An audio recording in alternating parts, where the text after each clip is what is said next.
Selamat pagi Bu, perkenalkan nama saya Desta, saya mahasiswa dari Politeknik Karya Husada. Tujuan saya ke sini ingin mendeteksi dini tentang stunting.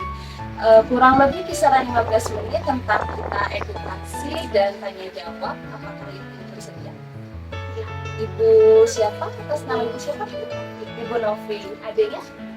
Alif. Sebelumnya, apakah Ibu tahu tentang stunting? Oke, saya kasih tahu ya Bu ya. Stunting itu adalah kondisi gagal tumbuh yang terjadi pada anak balita karena kekurangan gizi kronis, terutama pada periode 1000 hari pertama kehidupan si Dede. Jadinya kurang lebih 2 tahun itu adalah masa-masa golden age, di mana dia harusnya pertumbuhan dan perkembangannya itu bagus, gizinya terpenuhi. Stunting ini disebabkan oleh rendahnya asupan gizi dan status kesehatan dalam waktu yang cukup lama, kurangnya akses sanitasi dan air bersih sehingga timbul infeksi yang terjadi secara berulang, serta pola asuh tidak memadai. Nah, seperti Ibu harus rajin-rajin ngasih makan, stop ASI-nya karena Ibu masih ASI ya. Jadi stop ASI-nya karena sudah usia 2 tahun. Di usia 2 tahun ASI itu sudah bukan dibilang tidak bagus. Kebutuhan gizinya Dede ini udah makin banyak dan meningkat, sedangkan gizinya si ASI itu hanya untuk maksimal 6 bulan. Anak usia 6 bulan masih bisa pakai ASI. Di atas itu ASInya udah tidak mampu memenuhi kebutuhan gizi anak itu. Jadi harus diimbangin dengan susu, makanan.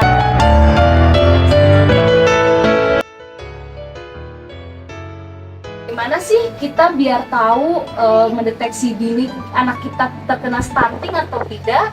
Nah, Ibu udah bagus ya datang ke Posyandu. Di sini ada buku KIA. Di sini kita melihat dari grafik. Jadi kita bisa tahu nih Bu. Nah, kalau di sini kan Ibu kategorinya di garis merah nih, terakhir di tanggal 13 Oktober 2023. Di sini di garis merah, harusnya tidak boleh ya di garis merah. Di sini berat badan hanya 8,6, harusnya ada di garis biru. Garis biru itu normalnya 12 kilo di usia 2 tahun. Jadi Ibu harus mengejar 4 kilo. Kalau gizinya sudah terpenuhi, insya Allah kepertumbuhan pun pasti memenuhi, tinggi badannya, perkembangan motorik halus dan kasarnya. Dede belum bisa jalan ya, belum bisa ngomong juga di usia 2 tahun. Dikit-dikit ngomongnya, ngomong apa aja? Ngomong mama, pak, nenek, tato gitu ya. Nah, seperti itu. Jadi kalau di stunting ini yang harus Ibu kejar itu bukan di perkembangannya terlebih dahulu, di gizinya aja. Karena kalau gizi sudah mencukupi, pasti keperkembangan itu. Mana sih pencegahan stunting itu sebenarnya dimulai dari waktu masa kehamilan. Dari waktu Ibu hamil, apakah Ibu mengkonsumsi tablet vitamin penambah darah? Nah, itu harusnya wajib, nggak diminum. Padahal pemerintah itu mewajibkan Ibu hamil itu minum tablet penambah darah 90 tablet. Itu udah ditentuin karena ya emang bener efeknya itu bikin mual. Caranya biar tidak mual itu minum jangan di pagi hari, di siang hari. Kalau di malam hari kan mengganggu tuh, udah mau tidur mual. Di pagi hari, di siang hari gitu. Itu awalnya tuh harusnya minum itu, karena itu salah satu penyebab stunting itu bukan ujuk-ujuk lahir langsung stunting, bisa dari kehamilan, waktu dari kehamilan.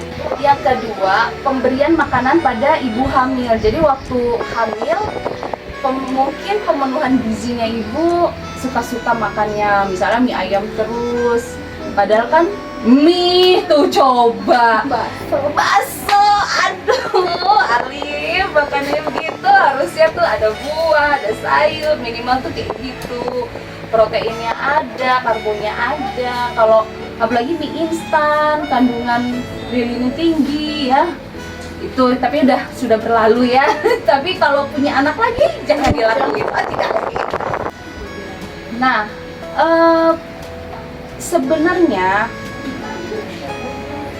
pemberian ASI itu bagus di usia 0 sampai 6 bulan saja.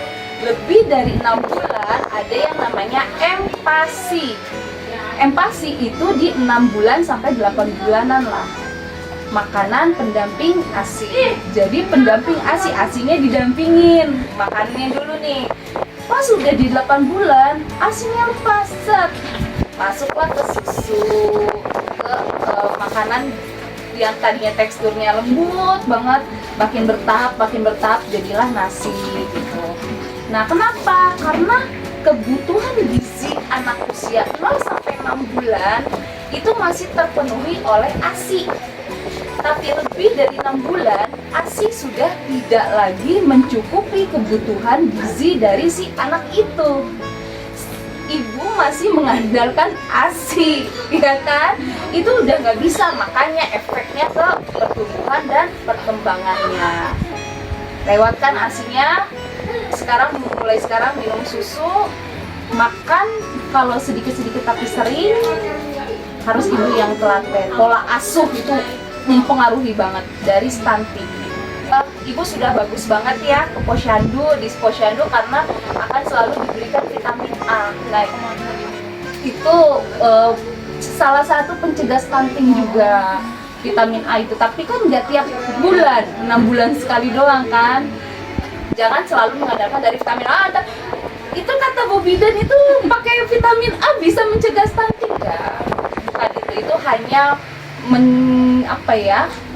memperbaiki sedikit saja. Selebihnya tetap yang tadi aku kasih makan, nggak usah ada dipantang-pantang, nggak ada dipantang-pantang, kasih aja susu untuk mengganti ASI. Karena anak-anak umur segini sampai 5 tahun susu itu ibarat kata wajib ya, karena kebutuhannya dia dan lagi-lagi pertumbuhan dan perkembangannya tuh pesat, otak terutama tuh, jadi dia butuh banget vitamin dari susu.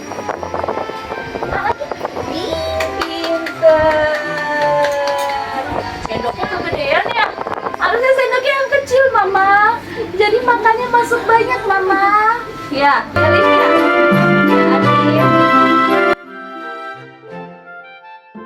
Nah, jadi dampak jangka pendek pada stunting itu menyebabkan terhambatnya tumbuh kembang anak, pertumbuhan otak terganggu, timbul gangguan kognitif dan motorik anak, gangguan metabolisme, terus ukuran fisik tubuh anak tidak berkembang secara optimal sesuai dengan umurnya ya. Ini sudah terjadi tapi masih bisa diperbaiki dan harus segera, tidak bisa dilama-lamain lagi. Dampak jangka panjangnya jika ibu tidak memperbaiki dari sekarang itu menyebabkan menurunnya kapasitas intelektual, kepintaran dan kecerdasannya terganggu ya. Kita nggak mau dong anak kita beda dari yang lain udah bisa baca, anak kita belum ya. Kita harus dikejar dari sekarang. Terus menurunnya konsentrasi belajar, jadi dia tuh kalau entah pada usianya nggak diperbaiki nih, di saat dia udah mulai masuk sekolah yang harusnya anak-anak pada belajar konsentrasi, dia dampaknya seperti itu ya Bu. Hati-hati, ada dampak pendek dan dampak panjangnya. Kemudian menurunnya imunitas atau kekebalan tubuh, jadi anak itu pasti gampang sering sakit. Ada yang mau ditanyakan Bu dari materi kita pagi ini? Bisa. Itu sehari berapa kali ngasih makannya, kadang dia kan susah. Itu malam pun boleh gitu. Boleh, nggak ada waktunya. Enggak, justru anak cacingan itu tandanya dia makan banyak tapi nggak gendut-gendut. Anak nih, perasaan dia makannya banyak tapi kok nggak gendut. Nah, ini yang harus kita waspadai. Berat badannya ibarat kata kurang Kalau nggak ngepas banget, makannya tuh sebakul gitu. Itu ya harus kita waspadai. Jadi makan malam bukan berarti anak itu bakalan cacingan, tidak. Cacingan itu akibat makan yang jorok. Misalnya kita jajan, kita nggak tahu kehigienisannya kayak gimana, ternyata ada cacing-cacing yang aktif, itu baru masuk. Tapi kalau kita masak sendiri kan pasti higienis untuk keluarga sendiri. Kalau ibu bilang bisa dikejar, bisa banget. Dengan cara apa? Stop asinya. Itu hanya sebagai kalau mau asi ya pendamping lah, di malam hari mau tidur itu ya nggak apa-apa. Tapi bukan berarti bisa susu digantikan oleh asi, udah tidak zamannya lagi karena udah 2 tahun. Jadi harus dijauhkan, bahkan ya udah bisa udah dihentiin itu, diganti sama susu, dikejar sama susu bisa. Terus makan, nggak ada yang dipantang-pantang untuk seusianya. Kalau bisa ada sayur proteinnya ya boleh, itu ceker ayam juga bagus ya, kepala ayam juga nggak apa-apa. Terus ikan yang paling bagus untuk perkembangan otak tuh. Terus nasinya kalau misalnya emang agak sedikit lama ya lembekin sedikit biar ngunyahnya agak cepet. Stimulasinya, ibu jangan sibuk dengan dunia ibu sendiri. Nyari duit boleh, tapi tetap harus ke anak, karena anak itu butuh benar-benar dikejar pertumbuhan dan perkembangan. Perkembangannya apa? Yaitu sebenarnya sih lingkungannya udah bagus ya, udah ramai, banyak anak-anak, itu udah bagus itu sebenarnya. Cuman lebih ke kekuatan ibu untuk misalnya kasih dia yang tajam-tajam itu, kayak misal bola-bolaan, jadi mereka dia ada suara kan, teriak gitu. Terus sering-sering dengerin nyanyian, kalau nggak ibu yang nyanyi, ajak ayo kita nyanyi A B C kayak gitu-gitu. Jadi tadi yang ngikutin kayak tepuk tangan gitu. Bisnis bapaknya itu suami saya. Bapaknya mau kerja. Bapaknya itu Orang. Ya kasihan dong bapaknya mau kerja ya. Ya udah lah. itu diajak kan, Ajak dia. paling muter, ajak muter. Nah, seperti itu. Ada lagi Bu yang mau ditanyakan? Sudah cukup. Terima kasih banyak Ibu atas waktunya, udah saya ganggu, udah saya kasih materi juga. Terima kasih atas waktunya. Ya, apa tadi Desta. Terima kasih ya Bu. Iya.